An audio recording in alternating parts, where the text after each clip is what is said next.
bon, ça tourne. Allez. Attention. Bonjour à tous, on se retrouve aujourd'hui pour une nouvelle vidéo. Je suis accompagnée de ma partenaire in crime, Sophie, parce qu'aujourd'hui on avait envie de vous faire une vidéo dédiée à un salon littéraire auquel nous sommes allés les 15 et 16 novembre dernier. Pour nous, ça fait déjà presque un mois. Oui. Voilà, time's flying. Et ce salon s'appelle Say de Crime. Et donc, comme d'habitude, on avait envie de vous donner notre avis sur le salon, de vous présenter ce salon et bien évidemment de vous présenter les différents achats que l'on a fait à cette occasion. Et comme d'habitude, Oui. Sophie Oui. a été beaucoup plus raisonnable que moi. Voilà. Même très raisonnable cette fois-ci. Ouais, c'est vrai. Franchement. C'est vrai. Donc du coup, parlons un petit peu du salon Say de Crime. Qu'est-ce que ce salon avant de vous donner notre avis? Donc Say de Crime, Sophie, est-ce que tu veux présenter ou je présente? Alors, je peux présenter ce que j'ai retenu. Vas-y. Sachant qu'il est tard, Oui. on est au mois de novembre. Non, on est en mois de décembre même. Oui, au mois de décembre. Et que l'année est... Ouais, décembre quoi. Voilà. Alors, donc c'est un salon qui a eu lieu pour la première fois en 2015. C'est ça. Il a lieu un an sur deux. Il a lieu, tu complèteras parce que Ouais. j'ai pas tout, hein. Il a lieu à Noménie, Ouais. qui se trouve en gros entre Metz et Nancy. C'est ça, ouais. Après, j'ai plus la ref de pourquoi Say de Crime, avant c'était pas exactement là, etc. etc. Donc pour les détails, Voilà, pour les détails, donc, parce que j'ai fait mes petites bah recherches. oui, moi voilà. pas du tout, j'arrive encore comme une touriste. Mais bonsoir. non, mais non. Non, donc en fait, j'ai été à me renseigner un petit peu sur ce salon pour vous donner un petit historique un petit peu plus approfondi.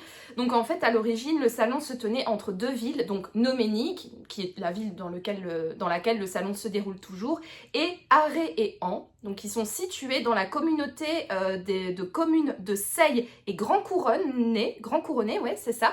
Et donc, le salon Say de Crime, ça s'appelle Say de Crime parce que c'est dans la communauté de communes de Say et Grand Couronné. Donc voilà un petit peu pour l'étymologie que je trouve du coup très bien trouvée. Oui. C'est assez drôle. Et il a été fondé par Isabelle Cerruti, donc qui est une passionnée de littérature et principalement de littérature noire parce que comme le nom du salon l'indique, Say de Crime, c'est un salon dédié aux policiers, polars, thrillers, littérature noire, donc en gros. Et ça se déroule dans la salle des fêtes de Noménie, donc c'est un petit village en fait, et le salon se déroule vraiment dans la salle des fêtes qui est située en plein milieu du village. Voilà, donc c'est une ambiance assez particulière et assez sympathique. Et cette année, donc le salon réunissait 16 auteurs avec comme invité d'honneur Franck Tillier. Et en fait, la tradition de ce salon, c'est de rester un salon quand même en comité assez restreint et donc il y a souvent entre 15 et 20 auteurs invités et jamais plus, parce qu'il faut faire rentrer tout ce monde dans la salle des fêtes. Oui. Et mine de rien... c'est pas très grand. Non. C'est pas très très grand, mais j'ai trouvé ça très cosy. Et personnellement, je sais pas ce que toi tu en as pensé, mais j'ai trouvé que c'était le plus beau salon d'un point de vue scénographie, d'un point de vue organisation... de l'ambiance en fait. D'habitude les salons c'est dans une pièce ou sous un chapiteau, etc. Il n'y a pas vraiment d'ambiance. Et là j'ai trouvé que il y avait vraiment un travail dingue de mise en scène. Mise en scène, ouais. C'est vrai, ouais. C'est vrai. Je suis d'accord avec toi. Il y avait vraiment un chouette travail de mise en scène. Après, moi, je trouve en tant que visiteur, t'es un peu claustro. Hein. Ouais, ça c'est sûr.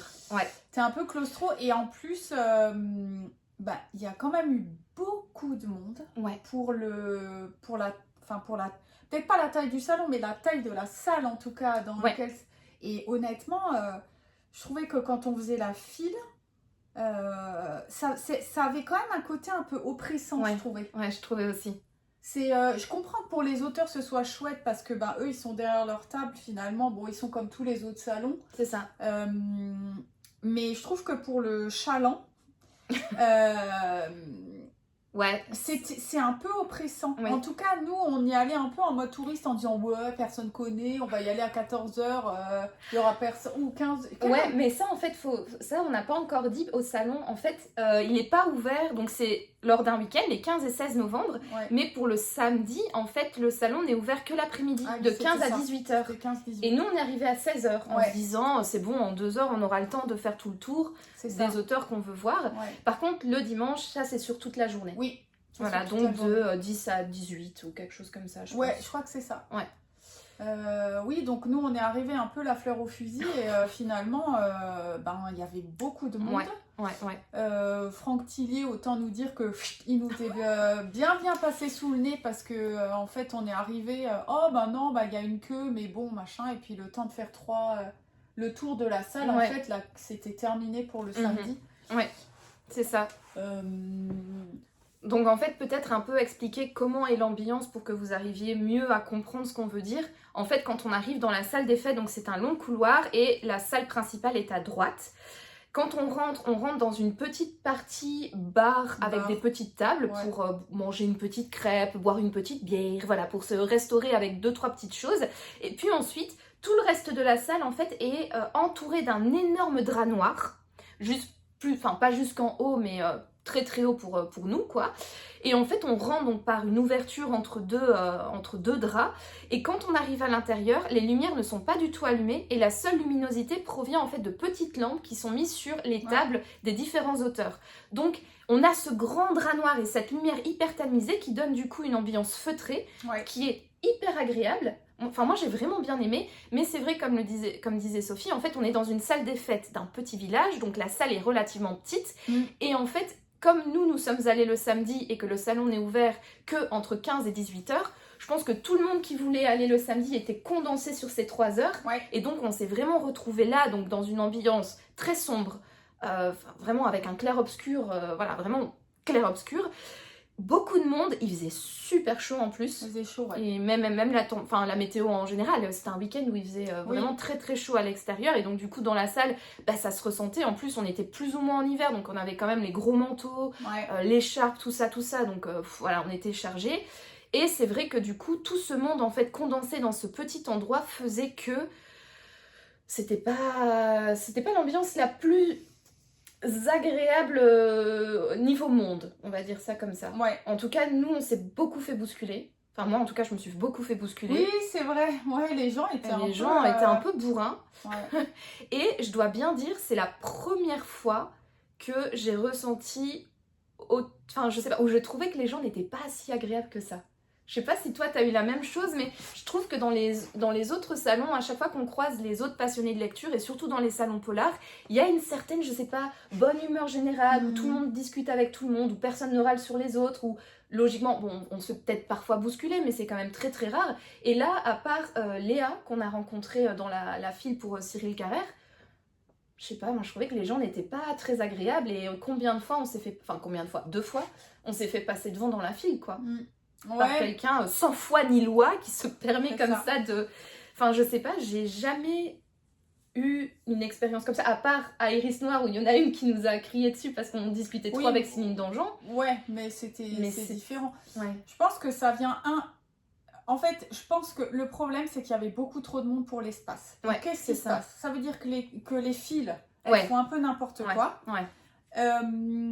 Et puis finalement tu as une espèce de dynamique que les gens ont peut-être pas envie de faire la file pour regarder les livres, parce que finalement ce qu'on a beaucoup eu c'est t'es l'avant-dernier devant l'auteur, ou même tu parles avec l'auteur ou l'autrice, et en fait t'as des gens qui arrivent par le côté et qui te passent le bras devant la figure parce qu'ils ont envie d'aller choper un livre, qu'ils le lisent devant toi. Ça je trouve qu'on avait beaucoup moins dans les autres salons, mais je me demande si c'est pas aussi une histoire d'espace, parce qu'à Iris Noire c'est beaucoup plus aérien déjà, et puis les auteurs ils ont des livres, je sais pas, sur un demi-mètre, enfin peu importe, donc et les fils, t'as vraiment la place de les faire droite. Donc finalement, si tu veux juste regarder un livre, tu déranges personne, à part si c'est vraiment le bouquin qui est devant la personne, tu déranges pas. Là, le problème, c'est que comme tout est concentré et que t'as presque 2 fils à...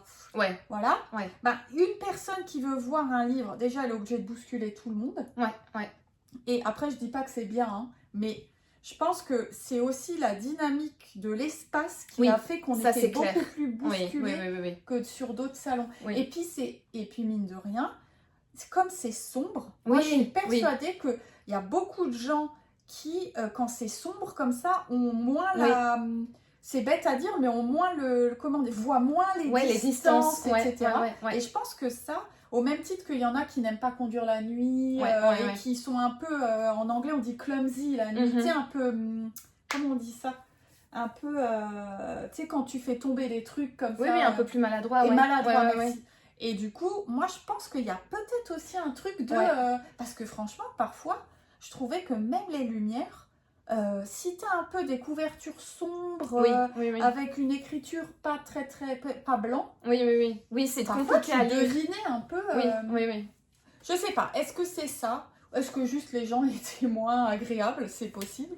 Mais je me dis que le fait que ce soit vraiment concentré comme ça, je pense que ça aide pas dans la logistique des gens, en fait. C'est clair. Ça, je pense que ça, t'as tout à fait raison. La salle est beaucoup trop petite pour le monde qu'il y avait le samedi. Les seuls qui étaient bien organisés, c'était Franck Tillier. Mais pourquoi? Parce qu'il l'avait mis direct après l'entrée. Donc finalement, la file, elle était dehors, puis vraiment sur un côté. C'est ça, Je pense qu'il l'aurait mis... je sais pas, à l'autre bout, ça aurait été un bordel. Non, ça aurait été un bordel. Donc, je pense que c'est quand même aussi dû à l'organisation de la salle. Je pense que tu as raison. C'est vrai qu'en fait, ce qui était aussi bien dans la salle, mais... Donc en fait, je vous ai dit, on rentrait à travers la fameuse tenture noire, et donc les auteurs étaient tout autour, et la sortie par contre était à l'autre bout. Oui. Donc ça, niveau circulation des gens, c'était très très bien fait, parce que du coup, dès qu'on sortait, il n'y avait pas cet aller-retour en fait dans un seul endroit, donc c'était bien, on rentrait d'un côté, on sortait par l'autre, et la file pour payer était à l'extérieur de la salle, donc pareil, ça n'empiétait pas dans la salle où il y avait les auteurs, mais c'est vrai que les auteurs étaient fort proches les uns des autres, et les files étaient très très longues, très très longues. Oui et non, c'est juste que comme la salle est tellement petite, dès que tu avais 4 personnes devant un auteur, ça empiétait déjà sur la circulation du centre, qui gênait du coup les gens. Parce que rien que Cyril Carrère, il était dans un coin. C'était qui l'auteur juste à côté? Nicolas Druard. Voilà. Déjà, rien que ces deux files, on n'arrivait pas à... Et puis finalement, celle de Franck Tillier, elle s'arrêtait un tout petit peu là. Donc, tu avais vraiment 3 files sur un tout petit espace. Donc, l'ambiance, oui, c'est sympa, mais je trouve que logistiquement... on est d'accord. Ça fonctionne pas hyper bien. Je pense que comme ce salon a maintenant de la renommée, alors en espérant qu'il y ait une... Donc là, c'était la 5e édition, parce que première édition en 2015, tous les 2 ans, donc on a fêté les 10 ans, mais la 5e édition.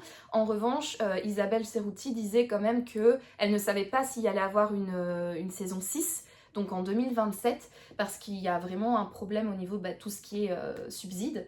En fait, donc ça coûte quand même relativement cher de créer un salon comme ça. Il faut faire venir les auteurs, il faut les héberger, les nourrir, etc.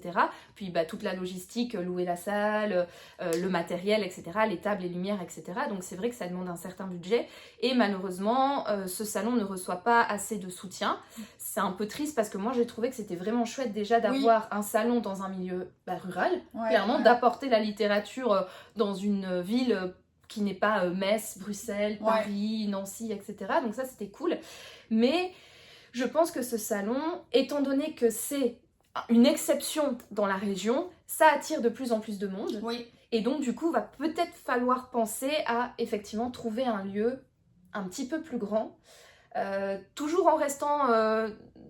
en gardant ce côté intimiste, en invitant que 15 à 20 auteurs, ça c'est une super bonne idée, mais effectivement trouver un lieu qui est peut-être plus propice à l'accueil des visiteurs qui se font de plus en plus nombreux au fil des ans, au fil des 2 ans du coup.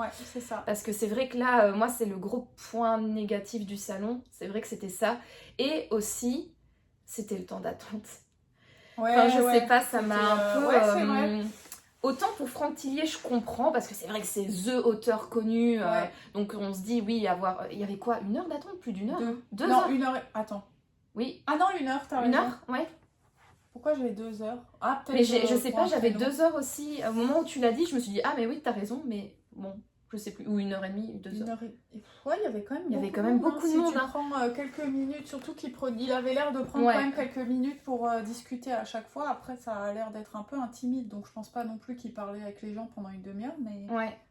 En tout cas, il y avait, on va dire, entre 1h, 1h30, voire 2h d'attente. C'est un gap énorme. Mais bon, il y avait un long temps d'attente pour Franck Tillier, mais également pour les autres auteurs. Moi, je ne m'attendais pas à... Pour Cyril Carrère, on a attendu 45 minutes. Hein.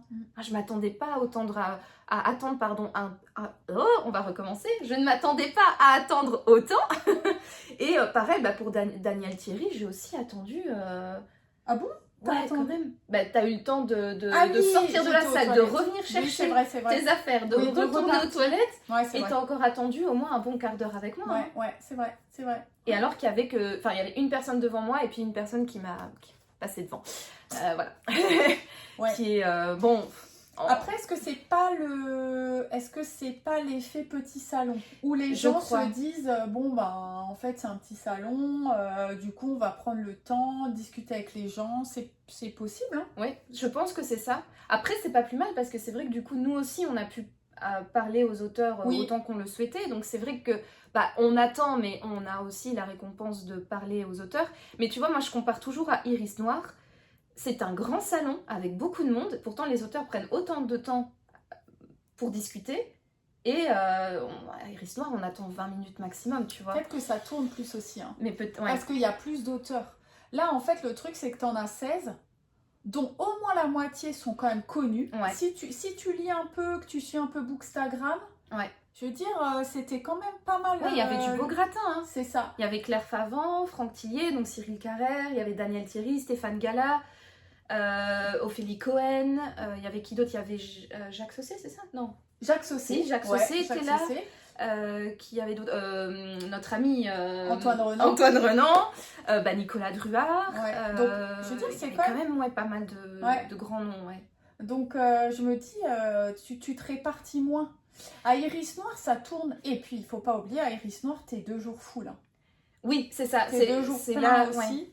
Parce que même Iris Noire Poche, on n'attend pas beaucoup, mais c'est vrai que t'es 2 jours pleins. Et là, je pense vraiment, l'erreur que nous, on a fait, c'est d'aller le samedi. Oui, après-midi. Oui, ouais. De toute manière, on n'a pas le choix. Vrai. Et c'est clair que je pense qu'en ouvrant un salon de 15h à 18h, en 3 heures, en fait, le monde qui vient le samedi se regroupe sur 3 heures. Ouais. Alors que peut-être, si le salon était ouvert depuis 10h, il y aurait eu autant de monde, mais dispersé sur 8 heures au lieu de 3. Ouais. Oui, et puis nous, quand on va au salon littéraire, en général, on essaye quand même d'être là tôt le matin et de faire les têtes d'affiche, entre guillemets, tout de suite. Direct, Parce que c'est vrai qu'en général, quand on part déjeuner, y a beaucoup plus de monde. Ouais, c'est clair. En général, c'est vrai. Et quand tu reviens le soir, il y a moins de monde. Oui, aux fermetures, c'est vrai. Alors que là... Ils ont poussé les gens dehors. Ouais, ils ont poussé les gens dehors. Même nous, on était en train de boire notre petite bière. Et puis, excusez-nous, on va devoir fermer. On était, pas de soucis. Allez. Bon. Non, mais dans l'ensemble sympa. Dans l'ensemble vraiment sympa. Après, je dirais juste si comment dire, dans 2 ans ils le refont, peut-être juste de se dire d'y aller le dimanche à 10h quoi. C'est ça, oui, clairement, je pense que là, à ce moment-là, on irait plutôt la journée et je sais pas ce qu'il y a dans le coin à faire d'autre que ça, mais on trouvera. Mais aller manger et après revenir. Je pense qu'il doit y avoir un petit resto ou un truc, le petit resto du village. Le petit resto du village. Et non, mais c'est clair. Moi, je dirais ça. Moi aussi, clairement. Je pense que le samedi, vaut mieux éviter. Après, c'est vrai que pour nous, c'est pas loin, mais ça fait quand même 1 heure de route. Et c'est vrai que pour 3 heures, finalement... c'est vrai, un peu plus d'1 heure, c'est ça. Autant aller le dimanche toute la journée. Voilà, c'est parce qu'on n'avait pas l'occasion, parce que malheureusement, moi, je travaillais le dimanche, donc je ne pouvais pas me libérer de toute la journée. Donc, c'est pour ça qu'on nous y sommes allés le samedi. Mais sinon, je pense que l'année prochaine... La prochaine édition, s'il y a, et on croise vraiment les doigts, j'espère vraiment pour Isabelle Serrouti que ça se fera, parce que franchement, c'est un chouette salon, même si on l'a un peu critiqué, mais c'est encore une fois que notre avis, et puis ça fait partie de notre expérience, mais c'est pas pour autant qu'on jette la pierre et qu'on dit qu'il faut boycotter ce salon, au contraire. Ah bah non, c'était cool, c'était bien. Ouais.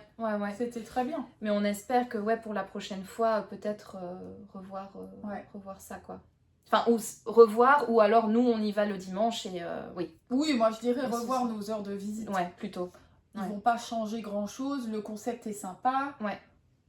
je pense que ça va rester comme ça. Après, effectivement, il faut venir, voilà, si ça ouvre à 10h, tu es devant la porte. Ouais, c'est ça. Et puis voilà, après, et puis voilà, ouais.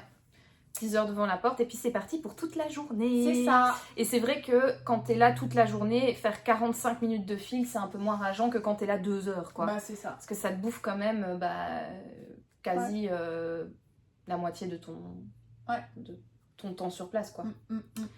Enfin, voilà. Donc voilà un petit peu pour notre avis. Donc globalement, ouais, chouette salon. On y retournera. Ouais, bah en plus, c'est à 1 heure, donc... Ouais, c'est pas loin. Et c'est vrai que ça fait plaisir pour une fois d'avoir un salon dans les environs. Enfin, bon, il y a Metz. Oui, il y a Metz, il y a aussi Étrange Grande, qui est pas très loin. Oui. Mais oui, c'est toujours chouette de pouvoir faire un aller-retour, quoi. Ouais. Et pas de planifier, alors le train, l'hôtel, après on fait comment donc, Même si nos petits week-ends à Bruxelles, c'est sympa. Tout à fait, tout à fait. Ouais. Après, bon, c'est vrai que je préfère aller quand même passer le week-end à Bruxelles que à Noménie. Enfin, je sais pas. À Noménie, tu passes pas le week-end. Non, non, c'est... Ouais, tu vas à Metz, quoi. Tu vas à Metz, ouais. Voilà. C'est ça. Bon, bah du coup, voilà un petit peu donc pour l'histoire du salon et notre avis sur celui-ci. Donc on espère vraiment, on croise les doigts que Isabelle Serrouti trouvera le soutien nécessaire pour organiser une 6e édition en 2027. En tout cas, voilà, on croise les doigts, on pense à elle et on espère que de pouvoir y retourner pour vous faire du coup une deuxième vidéo retour de salon l'année prochaine. Tout à fait. Voilà. Sinon, passons maintenant au book haul. Donc, moi, j'ai un bilan de 2, 4, 6, 7 bouquins. Et toi 3. 3, donc bilan totalement raisonnable pour 3, dont 2 que Nono a pris aussi. Hein. Pourquoi ? Parce que le 3e, tu l'as déjà lu.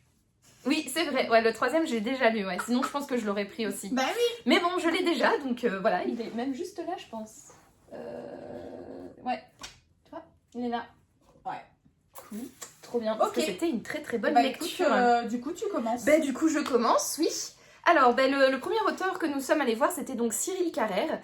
Donc, j'avais été le voir pour lui faire signer La colère d'Izanagi, qui est un roman que j'avais beaucoup aimé, qui se déroule au Japon, etc. Et en fait, Cyril Carrère est un auteur français qui a déménagé au Japon et il vit maintenant là-bas.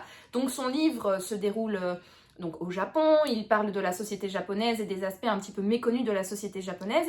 Et donc du coup, j'ai été un petit peu parler de ce bouquin avec lui et j'avais envie de découvrir les livres qu'il avait écrits avant de déménager au Japon, quand il habitait encore en France. Et donc il m'a conseillé celui-ci, donc Avant de sombrer, qui est donc un livre qui se déroule en France et qu'il a écrit à l'époque où il vivait encore parmi nous en Europe. Alors, du coup, de quoi parle ce bouquin ? Lorsque Jérôme se réveille à l'hôpital, tout lui revient à l'esprit. L'échange téléphonique houleux avec sa femme, puis sa terrible sortie de route en rentrant de Nîmes un soir d'orage. Mais quand un avocat qui prétend le connaître lui présente une autre version de l'histoire, la confusion s'installe. Non, il n'a pas eu d'accident de voiture, mais il a été violemment agressé dans la prison où il purge une longue peine pour le meurtre de son épouse. Afin de recouvrer sa liberté, Jérôme doit résoudre les mystères d'un passé qui lui est étranger, au risque de faire ressurgir le monstre qui l'a englouti. Moi, ça me tente bien, ce genre de petit résumé. Ouais, c'est pas mal. Ça a l'air d'être un peu un enchevêtrement de trucs. Ouais. Un peu thriller psychologique comme ça, où tu sais pas si la personne que tu vas suivre est fiable, où tu doutes normalement jusqu'au bout. Savoir est-ce que c'est vrai, est-ce que c'est pas vrai, qu'est-ce qui se passe, jusqu'à la révélation finale qui peut-être me fera faire... Ouais. Un peu Shutter Island, quoi. Ouais, c'est ça, un peu le style. Et donc voilà, donc j'étais assez curieuse de voir ce que l'auteur pouvait nous offrir de sa période européenne, francophone, etc. Ouais. Donc voilà. Premier livre qui a donc rejoint ma palle. Très sympa, Cyril Carrère. Moi, je l'avais jamais vu. Ouais, moi non plus, c'était la première fois. Franchement, il est vraiment sympa. Ouais. Il est vraiment très cool. Ouais, je trouve aussi. Qu'est-ce que tu fais ? T'en fais un deuxième ou je fais comme tu veux ? Allez, je vais en faire un deuxième. Je vais faire celui-ci. Allez. Donc j'ai été voir Claire Favant, Dompteur d'anges. Alors pour le coup, la Claire Favant, ça a été très vite expédié. Hein. Je pense qu'elle avait eu une mauvaise nouvelle juste avant de nous recevoir à son stand parce qu'elle était au téléphone et bon, on n'a pas écouté bien évidemment, mais ça avait l'air pas trop pas trop Jojo ce qui se disait, donc voilà, je pense qu'elle était pas trop dans le mood voilà, de discuter avec les lecteurs, et puis on va pas se mentir, c'était en fin de journée aussi. Ah oui, c'était le dernier livre que... Non, là, on a après été voir Fabrice Papillon, non, je pense. Oui, ouais. Oui, donc parce que c'était tellement express que... Ah oui, on a eu le temps de faire un dernier retard. Bien sûr, au revoir. Voilà, salut. Donc voilà, et en fait moi Claire Favant, donc je l'avais déjà croisée sur plusieurs salons, donc à Iris Noir notamment, à Bruxelles, et j'avais adoré moi Le Tueur Intime, que j'avais conseillé à Sophie, qui elle... l'a abandonné. Voilà. Enfin, l'a abandonné. Mis de côté. Mis de côté. Voilà. Et qui partira peut-être sur un abandon parce que tu vas l'oublier dans le fond de ton armoire. Non, il est encore chez mes parents, donc je vais le récupérer à Noël. Tu l'as laissé à Evelyne? Bah oui. Mais ça va, elle l'a laissé dans un sac, donc je pense pas qu'elle a été à la piscine avec, caler une porte, cuisiner ou autre chose qu'elle fait avec les bouquins. Ouais, donc je le récupère. Non, mais je pense que c'était juste... Je pense que c'est un peu longué. Je suis pas sûre que ça me plaise dans l'absolu, mais je pense que c'était juste pas... J'étais pas dans le mood en fait. Ah oui, d'accord, ouais. Je pense que c'était surtout ça. Ok. Donc non, mais je pense que je vais quand même le reprendre. Ok, bon. Donc, stay tuned. Stay tuned. Voilà, on en reparlera peut-être dans une prochaine vidéo. Exactement. Mais moi, en tout cas, j'avais adoré Le Tueur Intime. Je lui avais pris au dernier Iris Noir qu'on a fait ensemble la suite, parce que c'est une duologie. Le nom m'échappe du deuxième roman, mais je vous le mettrai comme d'habitude juste ici. Et j'avais envie en fait de découvrir cette autrice à travers d'autres bouquins que ces fameux Tueurs Intimes et Tueurs de l'ombre, je pense. Oui, je crois que c'est ça. Ouais. Et donc j'avais regardé un petit peu sur Livre Addict les livres donc elle avait écrit et les notes, etc. Et celui-ci était super bien noté. Et quand j'avais lu la 4e de couverture sur Livre Addict, je me suis dit pas mal. Ouais, j'aime bien ce genre d'histoire. Donc écoutez, je vais vous mettre l'eau à la bouche également en vous lisant la 4e de couverture. Personne n'aime les tueurs d'enfants. En prison, encore moins d'ailleurs. Harcelé, battu, agressé quotidiennement sous le regard aveugle des matons, Max Ender vivra 5 ans d'enfer. Le crime qu'il a jeté là, Max ne l'a pourtant pas commis. Finalement innocenté, c'est un autre homme qui retrouve la liberté. L'homme a tout faire, s'est mué en prédateur. Ses tortionnaires, il les châtiera, un, par l'intermédiaire de leurs enfants préalablement enlevés, dressés, domptés, les anges de sa vengeance aux glaives ensanglantées. Oh là là, on m'a dit celui qui a fait la 4e de couve, il s'est dit allez hop, on va tout mettre dedans. C'est ça, ouais. Okay. Mais je sais pas, moi ça me hype de ouf. Cette espèce d'histoire de vengeance à travers les enfants en plus, qui sont les êtres les plus malléables et où ça, chez certaines personnes, bah, c'est un petit peu la corde sensible, hein, comment tu dis, le talon d'Achille, quoi. Je sais pas, j'ai hâte. J'ai hâte de voir, en tout cas moi ça me hype bien, j'adore les histoires de vengeance, surtout les histoires de vengeance quand il y a, quand on accuse quelqu'un d'un crime qu'il n'a pas commis, bah, genre le Comte de Monte Cristo, que je n'ai toujours pas fini d'ailleurs, mais l'histoire, le récit, voilà, j'aime beaucoup. Maintenant, le lire c'est un petit peu plus complicado, mais j'aime bien ces histoires de vengeance où, je sais pas, j'adore, je trouve ça trop bien, donc voilà, Dompteur d'ange de Claire Favant. Alors, à toi. Alors, moi je vais commencer avec celui-là. Oui. Donc moi j'ai pris Un signe d'elle de Stéphane Gallas parce que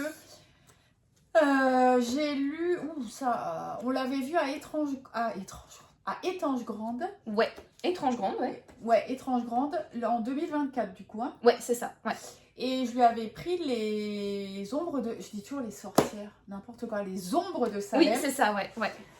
Que j'avais lu d'ailleurs presque dans la foulée. Et j'avais adoré. C'était vraiment un coup de cœur. Je trouvais que la plume était top, les personnages étaient super.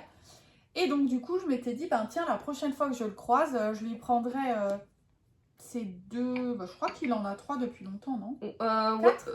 Non, il a 3 bouquins, ouais. Métamorphosis vient de sortir en poche, je pense. Ouais, voilà, c'est ça. Il n'y a pas longtemps. Et donc, du coup, je lui ai pris déjà son premier, Un signe d'elle, que toi, donc, t'as lu et que tu as adoré. J'ai beaucoup aimé, ouais. Et qui est, en fait, je ne savais pas, mais qui est en lien avec les ombres de Salem. C'est ça. c'est celui d'avant. Ouais, c'est ça. En fait, donc Stéphane Gala nous a expliqué que ces 3 livres sont liés. Et donc L'insigne d'Aisne, c'est le premier, Les Ombres de Salem, le deuxième, et Métamorphosis, le troisième. Voilà. Mais que c'est pas vraiment une trilogie. Oui, voilà. Je pense qu'il doit y avoir 1 ou 2 personnages récurrents peut-être, ou un fil rouge. Mais dans celui-là, je pense que tu as encore l'espèce de nana un petit peu extra lucide là. C'est elle? Non, c'est pas ça. C'est pas elle. Non. Stella, c'est la victime. Non. C'est. Ouais. Pas Clarissa? Non. Peut-être. Elle est dans Les Ombres de Salem. Je vois qui c'est, mais je ne me souviens absolument pas de son prénom. Le cercle Spirit Margaret Hamilton, blablabla. Ouais. Et la nana un peu. Oui, c'est un peu pas une voyante, mais ouais, c'est ça. Ouais. Je sais plus comment elle s'appelle. Ah, mais... Mrs. Alvarez. C'est ça. Alvarez. Miss Alvarez. Ouais. Alvarez, voilà, c'est ça. Mais elle, tu la retrouve dans Les Ombres de Salem. C'est ça, exactement. Et tu fais sa connaissance ici. Ouais, dans celui-là. Mais il n'y a pas aussi un détective dans celui-là? Parce que dans Les Ombres de Salem, il me semble... Il me semble que le détective qu'il y a dans Les Ombres de Salem retrouve Miss Alvarez. C'est bien possible. Il me semble qu'il y a une espèce... Enfin, pas Nils, c'est ça. Ouais. Ah non, attends. Non, Nils, c'est l'autre. Non, mais après, je dis peut-être des bêtises. Non, il y a un enquêteur dedans, mais je t'avoue, je l'ai lu en 2022. Ouais. Ah, Wilfried Bosco? Oui, c'est ça, Bosco. Oui, et lui, je crois que tu le retrouves dans Les Ombres de Salem. Ah, bah oui. Voilà. Il me semble. Donc voilà. Bref, tout ça pour dire que je vais vous lire la 4e de couverture. Yes.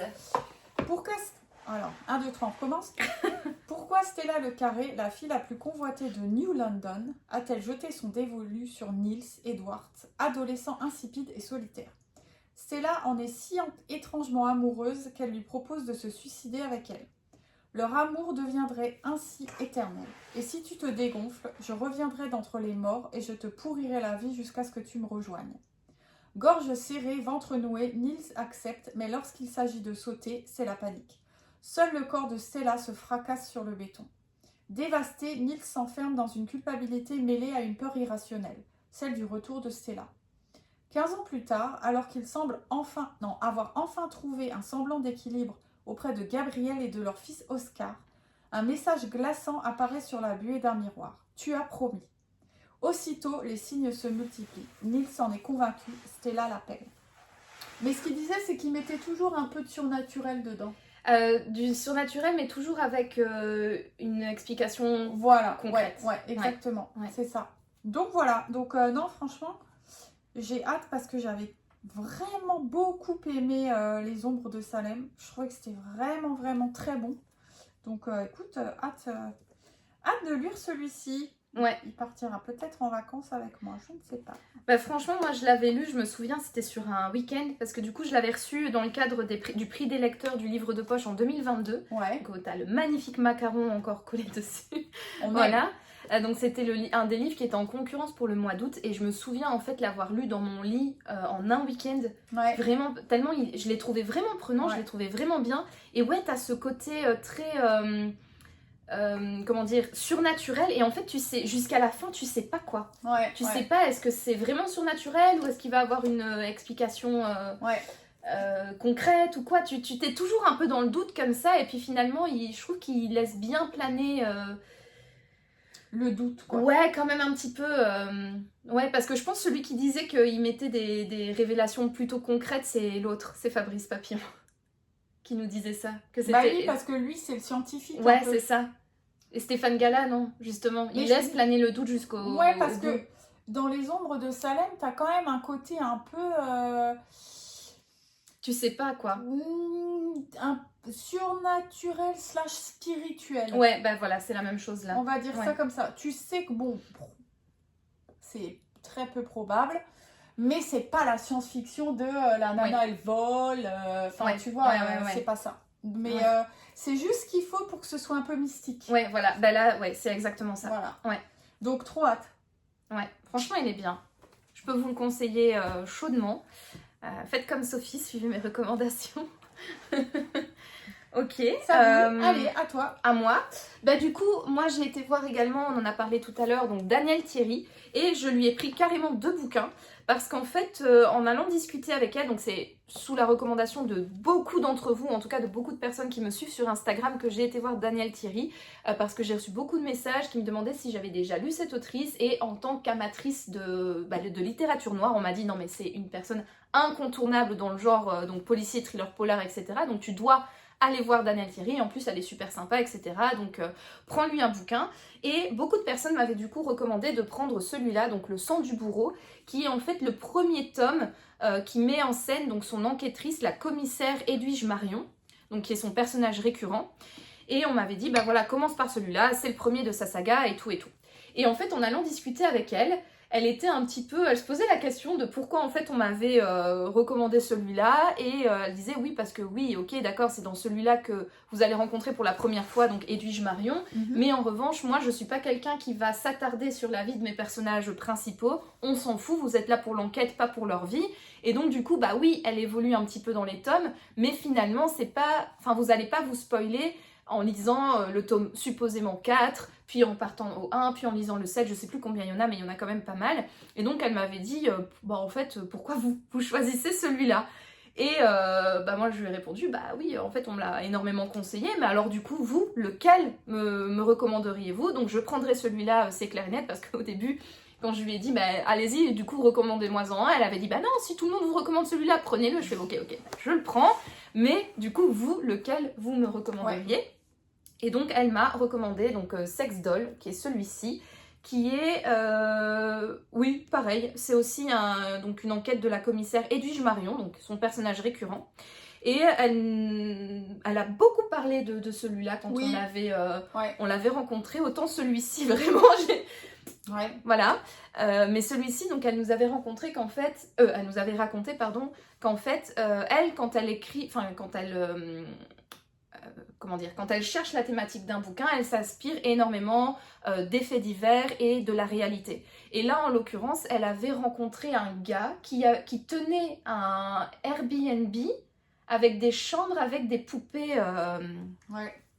Comme ça, quoi, sex doll, quoi. Où des gens louaient la chambre et faisaient ce qu'ils voulaient avec leur petite poupée, quoi. Voilà. Et donc du coup, je sais plus après qu'est-ce qu'elle a dit, mais apparemment il y a eu un scandale autour de cet appartement / Airbnb, etc. Et elle avait, discuté avec le propriétaire.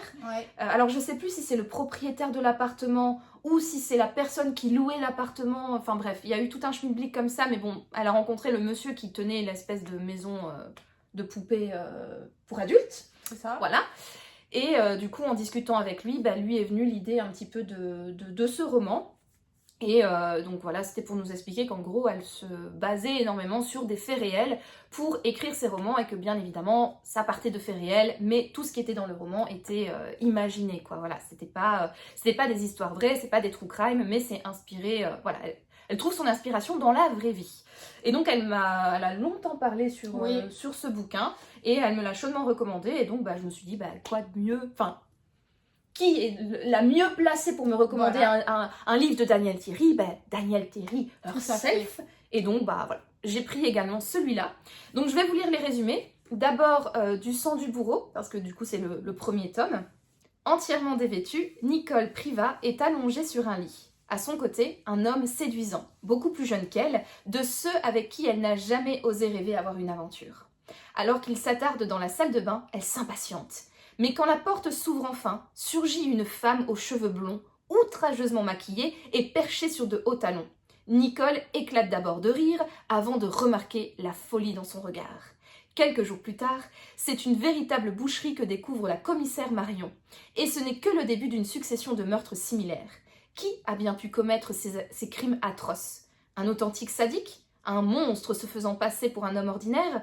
Ou peut-être même quelqu'un de l'entourage de la commissaire? Eh bien, moi j'aime bien, ça fait un petit peu Norman Bates vibe, je trouve. Un petit peu psycho. Psycho?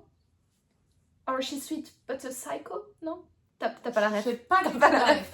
Non mais Sweet but Psycho, c'est une chanson d'Ava Max. Voilà. Mais Norman Bates, tu sais, le film avec le couteau dans la douche là? Psychose. Voilà. Psychose. Ah, ça non. en anglais? Non. Psycho, alors? Non. Psychose. Psychose. Bah, à la limite, je sais pas comment il s'appelle en anglais, mais psychosis peut-être. Ok, bon, bref, le film voilà, de Hitchcock, et il y a eu une série d'ailleurs, Bates Motel, qui est basée autour de... oui, je me souviens, c'était Ouais. sur Netflix. Oui, exactement. Ouais, c'est ça. Moi, j'avais regardé sur Netflix à l'époque. Moi, Bref. j'avais juste vu passer. Ah, t'as pas regardé? Ah, mais donc du coup, t'as pas du tout la ref? Non. Ah. Bah si, Psychose, je l'ai vu, l'original. Ah, oui, bah alors t'as la ref du gars habillé en femme. Ah oui, non, tu vois, j'étais... Ah oui, maintenant oui, mais j'étais pas allée jusque-là. Ah oui, d'accord, Ouais. oui. Bon, tu me diras, il y a beaucoup de tueurs en série qui s'habillent en femme pour tuer des nanas, surtout aux États-Unis. Mais ouais, je trouve, je sais pas, le Ok, résumé ouais. me hypait bien. Et puis comme il m'a été quand même recommandé par pas mal de personnes sur Instagram, bah Ouais. autant, voilà. Écoutez les recommandations que l'on me fait. Faisons confiance Faisons à Instagram. Exactement, cette plateforme merveilleuse, pleine de bonnes recommandations qui nous vide le portefeuille. Voilà. Et donc, deuxième livre, donc Sex Doll, voilà. Et donc, la 4e de couverture nous dit « À Paris, l'ouverture d'un hôtel de passe 2.0 dont les pensionnaires sont des poupées en silicone provoque de violentes réactions. Dans le même temps, l'office, dirigé par la commissaire Marion, est confronté à une série de meurtres atroces. 3 femmes sont retrouvées mutilées, des parties de leur corps trafiquées afin d'en faire des créatures parfaites. Alors que son expertise est indispensable, la psychocriminologue Alix de Claverie a mystérieusement disparu. Si Marion devine que ses affaires sont liées, elle n'imagine pas à quel point. Ouais, je me souviens qu'elle avait parlé aussi justement de tout ce qui était un petit peu pseudo-chirurgie esthétique et le corps parfait, que les poupées machin, qui résonne énormément d'ailleurs avec l'actualité de ces petites poupées en forme d'enfants, enfin avec des formes enfantines qui sont vendues sur Chine. Ouais. Voilà, il y a eu tout un scandale récemment là-dessus. Et ça fait fort écho à cette actualité, mais ce livre-là date de 2020. Apparemment, le dépôt légal 2020. Achevé d'imprimer en avril 2024, mais dépôt légal 2020, donc... Ouais, mais c'est les nouvelles éditions, peut-être que... Je sais pas comment ça fonctionne. Ouais, bah alors du coup, ça doit... Flammarion 2019. Ouais, bah 2019, voilà. ouais. 2019, ouais. Voilà, okay. Donc ça date quand même. Ouais. Avant tous ces petits scandales, voilà, mais bon, qui résonnaient en tout cas à l'époque avec l'actualité de ce fameux hôtel de passe 2.0, comme il est dit dans la 4e de couverture. Donc j'avoue que la thématique m'intéresse un peu moins que dans l'autre. Mais je me dis, étant donné que c'est l'autrice qui me l'a recommandé, pourquoi pas, et puis, quoi. Je trouve que ça sort un peu de l'ordinaire quand même, parce que t'as peu d'histoires, ouais, comme ça, d'hôtel de passe. Ouais, moi je trouve que ça, je sais pas, ça sort de l'ordinaire. Ouais, pourquoi pas. Ouais, exactement. Voilà. Donc, encore un autre livre qui rejoint ma palle. Ensuite, bah écoute, vas-y. Donc, je continue avec Stéphane Gallas. C'est aussi un livre que j'ai acheté du coup. Voilà. Donc ça, c'est le tome 3. Enfin, le tome 3 de sa trilogie. Ouais. Et ben on va retrouver, là je vois, on va retrouver Wilfried Bosco. Ouais, donc c'est bien ça. Ouais. Ok, allez, 4e de couvre. Ouais. Granville, Westfield, Southwick, 3 villes reculées du Massachusetts. J'adore dire ça, hein, du Massachusetts. Massachusetts. Du Massachusetts. Une silhouette étrange y multiplie les apparitions. De sa capuche émane une lueur infernale. La plupart s'en amusent. Halloween approche. D'autres s'en inquiètent, jusqu'à la diffusion d'images atroces. Une famille entière égorgée par celui que l'on surnomme désormais le démon écarlate. Dès lors, les meurtres se multiplient. Personne ne semble à l'abri. Pour calmer les esprits, l'implacable capitaine détective Wilfried Bosco est envoyé sur place. Mais la panique redouble lorsque la population apprend que l'attaquant serait en réalité un groupe d'adolescents. D'où viennent-ils, que veulent-ils et surtout, comment les arrêter? Ouh. Voilà. Trop bien. Oui, ça a l'air d'être un peu plus violent que les deux autres. Ouais, clairement. Mais là, je vois que la petite citation en dessous note quand même, on est happé par ce thriller qui jongle avec les genres polar, fantastique, horreur. Ah, donc ça lance clairement le truc. Mais effectivement, il a l'air un petit peu plus violent, oui. Ah, il y a toujours encore notre Miss Alvarez. Ah, Miss Alvarez. J'ai vu son... Trop bien. Son blaze. Son blaze. Non mais moi je l'avais bien aimé, j'aime bien les personnes un peu mystiques comme ça qui sont, moi je les trouve complètement perchées un petit peu à l'ouest, mais je sais pas, je trouve que j'aime bien ce genre de... Après à voir, parce que tu vois, moi contrairement à toi, j'aime pas quand c'est trop gore. Quand il y a trop de... Enfin pas de violent... Ouais, quand c'est vraiment... quand c'est plus violent, on va dire. Ouais. J'aime moins. J'en ai beaucoup moins lu. Je pense que le plus gros degré de violence, ça doit être Franck Tillier, je pense. Parce que lui, il aime bien décrire quand même les trucs un peu dégueux. Ouais. Qui, moi, me choque pas du tout, personnellement. Moi, Franck Tillier, je le trouve pas... C'est pas que ça me choque, c'est que j'aime pas. Oui, je comprends. Tu vois? Ça te met un peu mal à l'aise. Ouais, et j'ai toujours l'impression que c'est inutile. Oui. Tu sais? De décrire, machin... mais encore une fois, c'est mon avis. Non, mais j'adore les Franck Tillier, mais c'est vrai que parfois, encore que tu vois, je les ai enchaînés en audio, et je trouve que en vrai, le plus violent, c'était Train d'enfer pour Ange Rouge. Ah, le premier? Ouais. J'ai l'impression. Ok. Après, je suis peut-être... Et j'ai l'impression que les derniers, en audio, ils étaient moins... mort, sang, pendu par le plafond, etc. Parce que tu vois, moi, les 3 que j'ai lus de Franck Tillier, c'est le manuscrit inachevé Puzzle et l'anneau de Moebius. Et franchement, je n'ai pas souvenir qu'il y avait justement des... Et c'est ce que tout le monde dit, que Franck Tillier, genre, il est gore. Mais à mon avis, c'est peut-être ses premiers. C'est bien possible, parce que ceux-là, moi, en tout cas, je les ai pas trouvés... Après, j'ai une haute tolérance à la goritude. Je sais pas si ça... Au goret. Non, le goret, c'est un animal. Au goret. À la violence décrite comme ça, ou moi, au sang ou aux descriptions de cadavres. Moi c'est vraiment pas le genre de truc qui me dérange. Alors, tout dépend, parce que j'avais lu par exemple, comment ça s'appelle ça encore? C'est le Bourbon Kid. Ça me dit rien du tout. En fait, c'est une saga qui est écrite par un auteur anonyme. Il y a différentes théories sur l'identité de cet auteur. Il y a notamment beaucoup de personnes qui disent que c'est Quentin Tarantino. Parce que c'est vrai que c'est très Quentin Tarantinoesque. Voilà, les livres, vraiment. Donc il y en a beaucoup qui pensent à lui. Il y en a aussi qui pensent que c'est du coup le King Charles maintenant, qui était à l'époque le prince de Galles. Voilà, et en fait, c'est très... comment dire, très violence, enfin c'est de la violence, c'est complètement décalé, c'est complètement, parfois tu lis un truc, mais qu'est-ce que je viens de lire? Et là je trouvais qu'il y avait beaucoup de violence et de description gore un peu inutile. Et ça m'a vraiment, enfin, je vais pas dire que ça m'a gênée, mais à la longue ça m'a vraiment gâché ta lecture. Ouais. Parce que déjà ça part dans tous les sens, tu comprends rien, ça part dans le surnaturel, il se passe plein de trucs, et puis t'as toujours, en fait dans tous les chapitres, tout le monde se frappe dessus, mais c'est pas juste une gifle quoi. C'est il se frappe dessus, l'autre répond, il sort un couteau, il égorge, puis t'en as d'autres qui viennent, il se tabasse, il lui arrache l'œil, et t'as vraiment je sais pas, du surenchaînement de violence et de violence quoi, qui à la fin, moi j'étais un peu genre, j'en ai marre quoi, tu vois. Mais après, ça reste dans un style totalement décalé, parce que le récit part dans le surnaturel, part dans des trucs où tu te dis, mais le gars il devait fumer ou boire au moment où il a écrit ça, parce que ça part vraiment dans tous les sens. Mais par contre, dans les romans qui sont un peu plus terre à terre, on va dire, qui sont un peu plus ancrés dans le réel, moi j'ai une haute tolérance à la... à la description gore quoi. Moi ça me dérange pas. Donc c'est vrai qu'en fait, si ça tombe, il y en avait là-dedans, et puis j'ai oublié. Parce que tu vois, le Guillain aussi, il est pas mal au niveau violence, mais moi ça me choque pas trop, tu vois. Notre copain, Gilbert. Ouais, je sais pas. Après... donc celui-là, bref. Tu vois, du Cédric Cyr, ça m'intéresse pas ça me hype pas. Ah ouais, bah tu vois, par contre, j'ai lu deux Cédric Cyr, ils sont là, tu vois.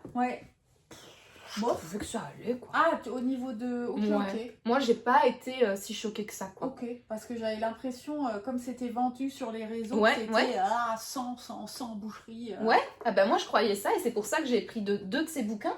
Et franchement, je suis un peu déçue, parce que je m'attendais vraiment à un truc genre... Et puis finalement, quand j'ai lu ça, je suis c'est tout.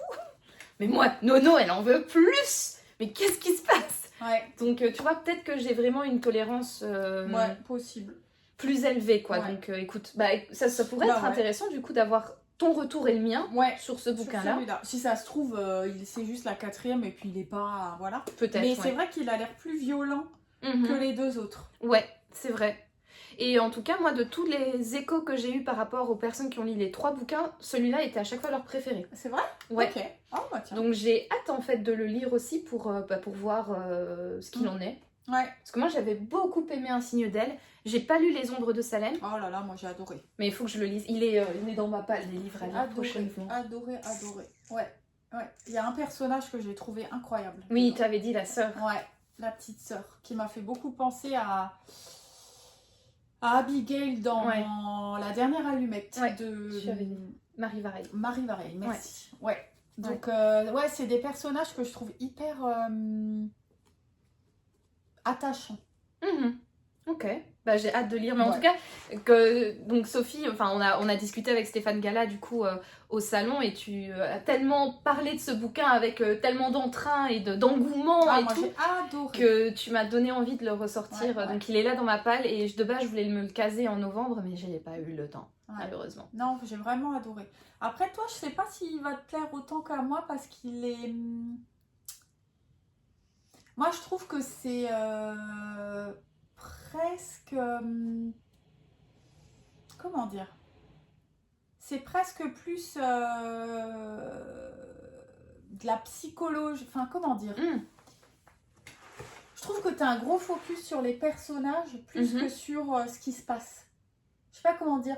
Plus sur les relations entre les personnages que vraiment l'enquête, enfin l'intrigue, l'enquête. Mais je pense que c'était pareil dans Un signe d'elle. C'est possible. Moi, je trouve que ça a l'air d'être un peu la même chose. Mais en tout cas, moi, Un signe d'elle, on était beaucoup avec Nils, du coup, qui ressassait le fait qu'il ne s'était pas donné la mort avec l'autre, là. Mais je me souviens plus, mais en tout cas, je me souviens plus exactement de comment était l'intrigue, mais je me souviens que j'avais adoré. Peut-être que ça reste... En tout cas, si c'est dans la même vibe que celui-là, je vais beaucoup aimer, on est beaucoup dans la tête des personnages, voilà. Beaucoup... avec leurs pensées. Ouais, je trouvais. Dans celui-là, j'avais l'impression que si... Mais j'ai l'impression que c'est un peu la même chose. Ouais. Donc, écoute à voir. Mais moi, en tout cas, j'ai adoré. Ouais. Donc, on se prévoira une LC. Ah ouais. Et on vous fera un petit retour. Voilà. Dites-nous dans les commentaires si ça vous intéresserait d'avoir un retour sur nos lectures communes. Voilà. Et d'ailleurs, en parlant de lecture commune, on peut peut-être présenter le dernier livre qu'on a en commun. Ah oui, allez. Qui est du coup un livre de Fabrice Papillon. Donc moi, je lui en ai pris 2 aussi. Parce que quand il nous avait... En fait, on a été le voir. Ouais. De base, c'était moi qui voulais aller le voir parce qu'il m'intriguait. Parce que j'avais lu sur sa fiche de livre addict qu'il écrivait pas mal de thrillers ésotériques. Et moi, c'est un genre que j'aime beaucoup. C'est un petit peu... J'en lis pas beaucoup. J'en lis vraiment pas beaucoup des thrillers ésotériques. Mais... j'aime bien. C'est un petit peu les romans dans lesquels j'aime me plonger. Je sais pas, tu sais, souvent quand je suis en vacances, j'ai envie, tu sais, d'avoir l'impression d'être dans un grand complot. Da Vinci Code, c'est un thriller ésotérique. Exactement. Ok. Et en fait, j'aime bien me retrouver comme ça dans une espèce de chasse au trésor où il y a un secret et qu'il faut combattre et qu'il faut trouver peut-être une relique sacrée et tout que personne ne doit découvrir et puis que t'as des méchants et tout. Enfin, j'aime bien le truc du thriller ésotérique. Et du coup, je suis allée le voir pour qu'il me présente un petit peu ses romans. Et donc, il en avait combien? 3-4? Ouais, écoute, regarde, du même auteur, il y en a 3. En plus de celui-là, donc 4. Ouais, voilà, c'est ça. Moi, je pense que c'était ça. Mais j'ai l'impression qu'il y en avait plus. Ou c'est moi qui rêve. J'ai l'impression qu'il en avait plus sur sa table. Non. Moi, j'avais en tête 4. Ok, bon. 3, 4, je crois 4, 5 peut-être. Mais j'avoue c'est possible. Ouais.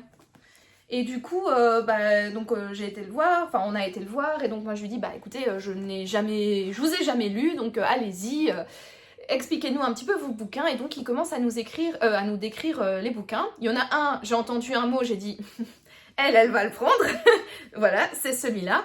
Et moi, quand il avait décrit ses bouquins, franchement, ces 2-là me hypaient de ouf. Et puis je me suis dit, YOLO, pourquoi choisir? Choisir, c'est renoncer. Exactement. Allez, je prends les 2, je suis plus à un livre près. Et donc du coup, je lui ai pris Le Dernier Hiver, comme ça. Voilà. Et le livre qu'on a en commun, c'est La Conjuration de Dante. Voilà. Peut-être tu veux nous le... Allez, ouais. Allez. Un commando armé profane la tombe de Marie Curie et dérobe le cerveau momifié de la mère de la radioactivité. Le lendemain, le directeur adjoint du commissariat à l'énergie atomique meurt brutalement sous les yeux de la commissaire Louise Vernet. Dans les deux cas, d'étranges messages faisant allusion à l'enfer de Dante sont laissés sur les lieux par une mystérieuse organisation Gyrum Novem. Ces crimes inexplicables sont le début d'un rébut macabre pour Louise. Une course contre la montre à travers toute l'Europe s'engage alors. Voilà. Ça me hype de ouf. Bravo. Il y a tout qui me plaît là-dedans. Voilà. Et Franck Tillier cautionne. Ouais, Franck Tillier cautionne. Il dit brillant. Brillant. Le scénario est tordu, solide et mêle finesse et grand spectacle. Voilà. Tout est écrit avec un réel talent. Brillant. Point d'exclamation. Exactement. Franck Tillier. C'est ça. Et du coup, c'est lui qui nous disait, parce que quand on avait été le voir et que je lui disais, oui, j'ai vu que vous écrivez des romans ésotériques, il était... En fait, oui, j'écris des romans que l'on pourrait qualifier d'ésotériques, mais sachez que tout ce que je dis dans mes romans a un fondement scientifique. Ouais. C'est-à-dire que tout ce que je dis, c'est... voilà, je pose des questions à des spécialistes, etc. Il n'y a rien qui est inventé, il n'y a rien qui n'est pas terre à terre, en fait. Voilà, tout a une explication, comment on pourrait dire, réelle, rationnelle, exactement. Donc voilà. Donc moi, rien que de lire, déjà, tu vois, on profane la tombe, on vole quelque chose, et puis ensuite, il y a une course contre la montre avec un rébut macabre. Moi, tout ça, tu vois, c'est ça que j'aime dans ce genre de roman. Moi, j'ai lu Marie Curie Cerveau, j'ai dit, ok, j'y vais. Ouais, quand il a expliqué que ça partait dans les méandres du cerveau moi j'ai dit... Ça, je me suis dit, ouh, loulou, ouais. Là, tu m'as happé. C'est pas tombé dans l'oreille d'un sourd. Tout à fait. Là, Sophie, elle va. Ouais, avec le petit cerveau, là. Ouais, que moi, j'ai pris pour une gousse de vanille, mais bon, bref, je ne comprends... Enfin, si, quand même, hein. C'est le cerveau. Ouais, ben... Toi, t'as vu une gousse et moi, j'ai vu un cerveau. Voilà. Au même titre qu'il y en a qui voient deux visages et d'autres un vase. Ah oui, c'est vrai, voilà. Oui, c'est vrai. Donc, toi, tu es sans doute plus cerveau droit et moi cerveau gauche ou apparemment, inversement. ça, c'est de bullshit. Ah, d'accord. Pas cerveau droit, cerveau gauche. Ah, d'accord, il y a juste un cerveau. Il y a un cerveau. D'accord. Voilà, qui fonctionne différemment, c'est tout. Oui. Voilà, et donc moi, je lui ai pris en plus donc, le dernier hiver qui nous raconte... Donc là, c'est Bernard Werber. Werber. Non, Werber. Werber, ouais. Lui, il est un peu... Ah ouais? Oh oui, lui, il écrit des trucs qui sont quand même assez youloulou. Hein. Ah ouais, j'ai jamais lu, moi. Si. Celui qui a fait les trucs des mouches ou je sais pas trop quoi. Voilà, c'est perché, quoi, comme truc. Ah, d'accord. Ouais. Eh ben, Bernard nous dit formidable, point d'exclamation. Voilà, donc... Écoute. Ça va être super. Ça va être super.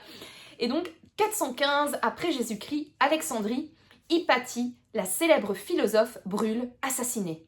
Avec elle disparaissent tous ses écrits. Seul un codex est épargné. Des siècles plus tard... C'est codex, c'est pour ça que tu l'as pris. Oui. Des siècles plus tard, en 2018, Marie, brillante stagiaire à la police, enquête sur une série de violents assassinats de jeunes femmes. C'est aussi pour ça que je l'ai pris. Voilà. Violents assassinats. De leurs ossements, calcinés, placés sous le regard de statues d'Hermès, aux techniques de meurtre, tout évoque l'Antiquité. Les héritières d'Hypatie n'ont rien oublié. Armées du codex, elles sont enfin prêtes à se venger. Encore une histoire de vengeance, moi j'aime bien. Et donc là, ouais, on met l'Antiquité, meurtre, etc. Codex. Il y a quoi dans ce codex? Qu'est-ce que Hypatie nous a laissé? Pourquoi est-ce que ce codex, tout d'un coup, sème la terreur? Je ne sais pas où se passe cette histoire. Mais bon, bref. Voilà. Ça me hype trop. J'ai trop envie de m'y plonger. J'hésite même à me le passer en audio pour quand je vais courir. Parce que le genre de roman comme ça, un peu ésotérique, j'avais lu Aranea, je pense. Je pense que c'est ça le titre exact. Si je me trompe, je vous le mettrai en dessous. Ah oui, je me souviens. De Alexandre Murat. Et franchement, j'avais bien aimé ce genre de... Alors, c'était pas non plus le roman du siècle. Non, c'est ça, il me semble que c'était pas... Mais l'audio t'avait plu. Ouais, l'audio m'avait plu, je trouve que c'est très prenant et j'avais beaucoup aimé courir avec cette histoire parce que bon, il y avait bien évidemment des trucs clichés, des trucs où tu te dis mon Dieu, j'ai vraiment rigolé et levé les yeux au ciel, mais c'est peut-être pour ça d'ailleurs que je me suis blessée après. Peut-être. Parce que le karma a joué peut-être en ma défaveur, mais j'aime bien écouter ce genre de roman, je trouve que c'est très prenant, mais après ouais, il y a des espèces de petits... Ça, c'est peut-être mieux du coup de l'avoir. Ça, c'est le... Ouais, je pense que j'avais vu ici un peu la même chose. C'est comment comment dire? L'œil. L'image revient dans le cerveau. Tu regardes et puis la lumière, elle revient. Enfin, moi, je me comprends. Oui. Voilà, donc c'est vrai que ce genre de roman, souvent, il y a des espèces de petits symboles, etc. Donc c'est vrai que c'est pas plus mal de le prendre également en papier.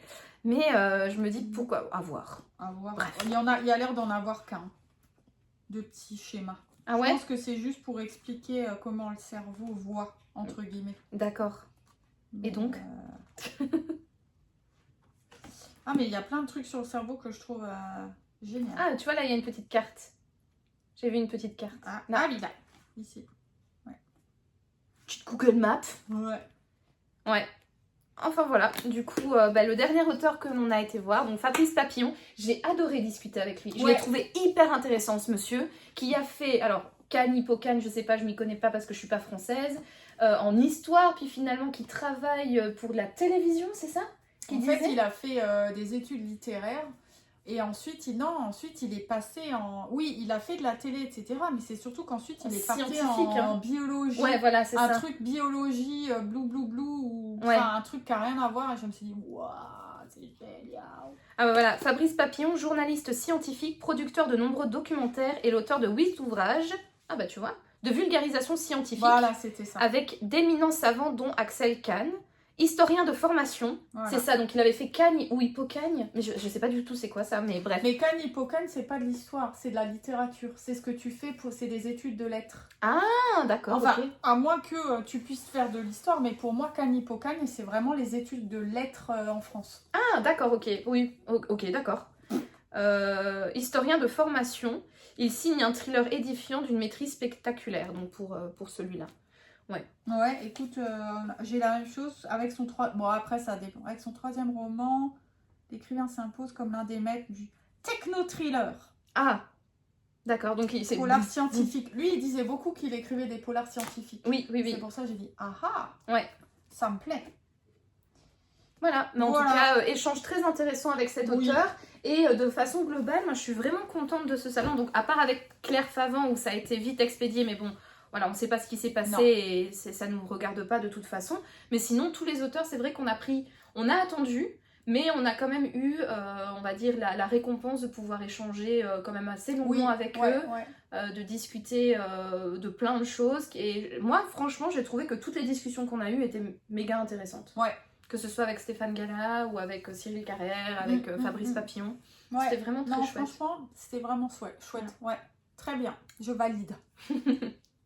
Et voilà, c'est donc sur ce book haul que l'on conclut cette vidéo retour de salon spécial Seuil de crime. On espère qu'elle vous a plu. Si c'est le cas, n'hésitez pas à mettre des pouces, à liker la vidéo et à mettre plein de commentaires pour dire tout ce qu'on a dit faux, tout ce qu'on a dit bien, nous faire des recos, juste mettre des lettres, des espaces, des emojis, faites-vous plaisir. Voilà, peu importe, mais mettez un max de commentaires pour monter dans les reviews YouTube et devenir super célèbre, avoir des millions d'abonnés et peut-être recevoir des livres gratuitement.